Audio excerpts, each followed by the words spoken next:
بسم اللہ الرحمن الرحیم۔ السلام علیکم۔ شاعر مشرق ڈاکٹر اقبال نے کیا خوب کہا کہ تمنا درد دل کی ہو تو کر خدمت فقیروں کی، نہیں ملتا یہ گوہر بادشاہوں کے خزینوں میں۔ کہا جاتا ہے کہ اللہ پاک اپنے نیک بندوں کو عام لوگوں میں پوشیدہ رکھتا ہے، ان کی گمنامی ان کے بلندی درجات کا سبب ہوتی ہے۔ حدیث پاک میں فرمایا گیا کہ بہت سے پراگندہ بالوں والے، میلے کچیلے کپڑوں والے جو کسی بڑے گھر تک نہیں پہنچ سکتے، اللہ کے ہاں اتنے بڑے مرتبے والے ہیں کہ اگر وہ اللہ کی کوئی قسم کھائیں تو اللہ تعالیٰ اسے بھی پوری فرما دے۔ حضرت اویس کرنی بھی ایسے ہی افراد کے سرخیل تھے۔ اس حوالے سے یہ ایمان افروز واقعہ ملاحظہ کریں۔ ایک عارف باللہ کہتے ہیں کہ ہم عراق سے مکہ مکرمہ اور رسول اللہ صلی اللہ علیہ وسلم کے شہر مدینہ منورہ کے لیے نکلے۔ ہمارے قافلے میں بہت سے لوگ تھے۔ ہم عراق سے نکلے تو ایک عراقی شخص بھی ہمارے ساتھ چل پڑا۔ اس کا گندمی رنگ کثرت عبادت کی وجہ سے زرد ہو چکا تھا۔ اس نے پیون زدہ ایک پرانا لباس پہنا ہوا تھا۔ اس کے ہاتھ میں ایک عصا تھا اور ایک تھیلی تھی جس میں کچھ توشہ تھا۔ وہ شخص عابد و زاہد حضرت اویس کرنی رضی اللہ تعالی عنہ تھے۔ قافلے والوں نے انہیں اجنبی جانتے ہوئے کہا، ہمارا گمان ہے کہ تم ایک غلام ہو۔ حضرت سیدنا اویس کرنی رضی اللہ عنہ نے فرمایا، ہاں میں ایک غلام ہوں۔ انہوں نے کہا، ہمارا گمان ہے کہ تم ایک برے غلام ہو اور تم اپنے آقا کے پاس سے بھاگ کر جا رہے ہو۔ آپ رضی اللہ تعالی عنہ نے فرمایا، ہاں۔ انہوں نے کہا، جب تم اپنے آقا کو چھوڑ کر بھاگے تھے اس وقت تمہاری کیا حالت تھی اور اب تمہاری کیا حالت ہے؟ اگر تم اپنے آقا کے پاس ہی ٹھہرے رہتے تو تمہاری یہ حالت نہیں ہوتی، اور بے شک تم ایک برے اور کوتاہی کرنے والے غلام ہو۔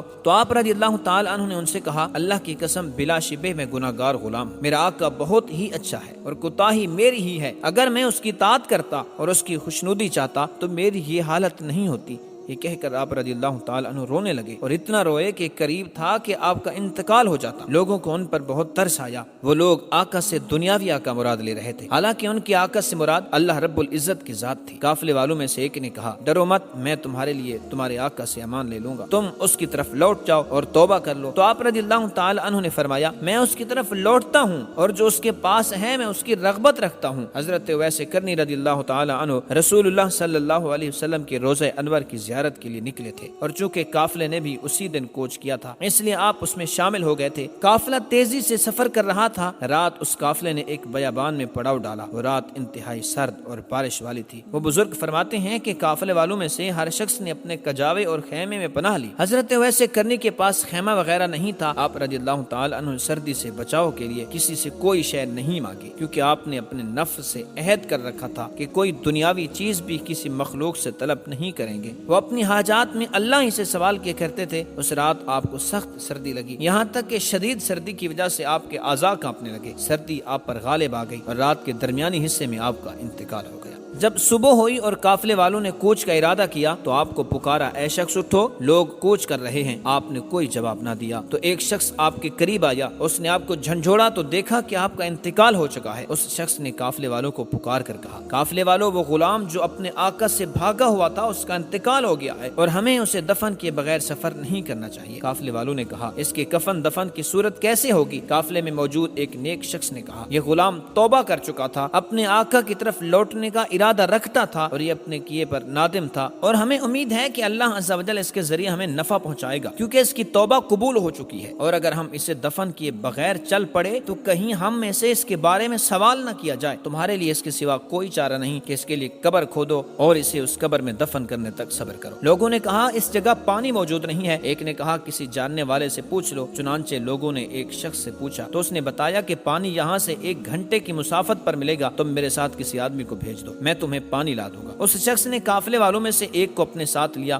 ڈول اٹھایا اور دونوں پانی لینے چل پڑے۔ ابھی وہ کچھ دیر ہی چلے تھے کہ سامنے پانی کی ایک چھوٹی نہر نظر آئی۔ اس نے کہا، بڑا عجیب معاملہ ہے، میں نے پہلے کبھی اس نہر کو نہیں دیکھا۔ یہ تو وہ جگہ ہے جہاں پانی ملتا ہی نہیں اور نہ ہی کسی قریبی جگہ میں پانی ملتا ہے۔ بہرحال وہ شخص قافلے کی طرف لوٹ آیا اور قافلے والوں سے کہنے لگا، تمہاری مشقت ٹل گئی، لکڑیاں جمع کرو۔ تو انہوں نے پانی گرم کرنے کے لیے لکڑیاں جمع کر لی۔ پھر جب پانی لینے کے لیے نہر پر آئے تو دیکھا کہ نہر کا پانی گرم تھا۔ ان کے تعجب میں مزید اضافہ ہوا۔ یہ معاملہ دیکھ کر شرکائے قافلہ حضرت اویس کرنی سے مروب ہو گئے اور کہنے لگے کہ بے شک یہ شخص بڑی عظمت والا ہے۔ پھر ان لوگوں نے آپ کے لیے قبر کھودنا شروع کی اور مٹی کو جھاگ سے زیادہ نرم پایا اور زمین میں سے خوشبو آ رہی تھی۔ قافلے والوں نے دنیا میں اس سے زیادہ پاکیزہ خوشبو نہ سونگی تھی۔ ان کے دلوں میں حضرت اویس کرنی کا رعب اور وقار بڑھ گیا۔ آپ کی قبر کی مٹی دیکھنے میں عام مٹی کی طرح تھی، لیکن سونگنے پر اس میں سے مشک کی خوشبو آ رہی تھی۔ ان لوگوں نے آپ کے لیے خیمہ نصب کیا اور آپ کے جسم کو اس میں منتقل کر دیا اور آپ کے کفن کے معاملے میں بحث کرنے لگے۔ ایک شخص نے کہا کہ انہیں کفن میں دوں گا، دوسرے نے کہا نہیں میں دوں گا۔ پھر جب ان سب کی رائے اس بات پر متفق ہوئی ہر شخص کفن کے لیے ایک ایک کپڑا دے، پھر ان لوگوں نے کاغذ اور قلم لیا اور آپ کا حلیہ اور صفات لکھنے لگے اور آپس میں کہنے لگے انشاءاللہ ہم مدینے پہنچیں گے تو شاید وہاں ہمیں ان کا کوئی نہ کوئی جاننے والا مل جائے گا۔ پھر ان لوگوں نے اس پرچے کو اپنے سامان میں رکھ لیا۔ جب انہوں نے حضرت سیدنا اویس کرنی رضی اللہ تعالی عنہ کو غسل دے دیا اور کفن پہنانے کے لیے آپ کے لباس کو اتارنا چاہا تو آپ کو جنتی کفن میں لپٹا ہوا پایا۔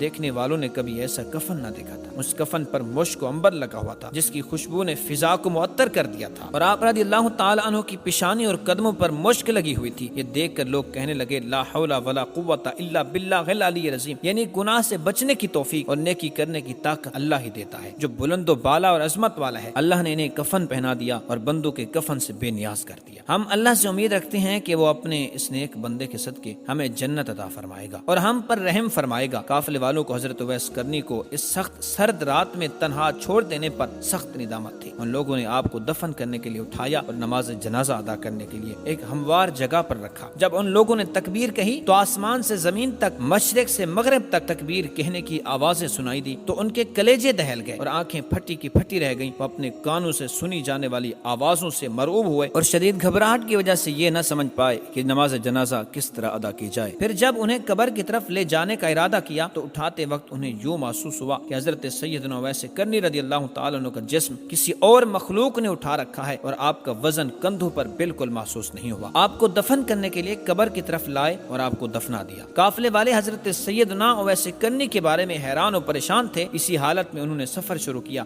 واپس پلٹ کر لوٹے تو کوفہ کی مسجد میں آئے اور لوگوں کو آپ کا واقعہ سنایا اور وہاں حلیہ بیان کیا تو حلیہ بیان کرنے پر لوگوں نے آپ کو پہچان لیا۔ مسجد میں رونے کی آوازیں بلند ہوئیں اور اگر آپ کے وصال کے بعد آپ کی کرامات ظاہر نہ ہوتی تو حضرت سیدنا اویس کرنی رضی اللہ تعالی عنہ کے انتقال کی خبر کسی کو نہ ہوتی اور نہ ہی آپ رضی اللہ تعالی عنہ کے قبر انور کا علم ہو پاتا کہ آپ رضی اللہ تعالی عنہ لوگوں سے پوشیدہ رہا کرتے تھے۔ ڈاکٹر اقبال نے خوب فرمایا کہ نہ پوچھ ان خرقہ پوشوں کی، ارادت ہو تو دیکھ ان کو، یدے بیضا لیے بیٹھے ہیں اپنی آستینوں میں۔ اللہ پاک ہمیں حضرت اویس کرنی کے فیوز و برکات سے مالا مال فرمائے۔ مزید اسلامی تاریخ اور اس کے ساتھ جڑے واقعات، اصلاحی واقعات کے لیے ہمارا یوٹیوب چینل شاہد اردو سٹوریز کو ضرور سبسکرائب کر دیں اور ویڈیو کو لائک اور کمنٹ سیکشن میں اپنی رائے کا اظہار اور دوستوں کے ساتھ شیئر بھی ضرور کر دیں۔ السلام علیکم ورحمۃ اللہ وبرکاتہ۔